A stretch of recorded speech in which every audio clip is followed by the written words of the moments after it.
Hello mga bay, today's video po is naatag sa Regalusor sa Tandag City. Tara, maligo ta. Karon di ay mga bi is mga ligo mi sa Mabwa. Kay dugay-dugay na jud mi, wala kaligo og dagat sa ako ang partner. Uban day namo ako ang mama, akong sister, akong brother-in-law, og syempre uban pud namo ang akong pag-umangkon.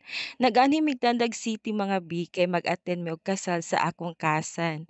Og dili lang pud ni mao ang among tuyo, syempre nianhi pud mi sa Tandag kay aron pud makabisita mi sa akong family diri sa Surigao. Kay dugay-dugay na jud ko wala kauli diri ang mga bi. Akong uli is last December pa tapos dali ra pud to kaayo mga bi. Maong karon amo sang sulito ng higayon nga samtang naa mi diri maligo jud mi sa Mabwa Beach.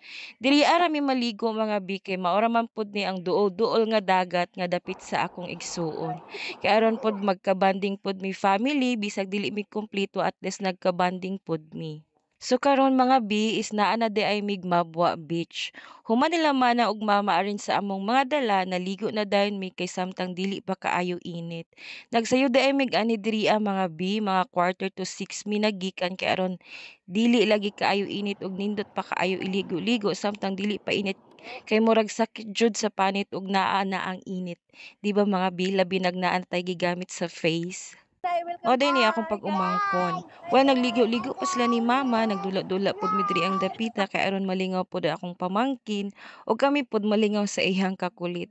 Happy kaayo mi diri ang mga bi kay nakauli mig Surigao bisag sa gamay ra nga higayon. At least nasulit namo ang time nga kami nagkabanding. Salamat kay mama, kuya ug manang. Maura to mga bi. God bless.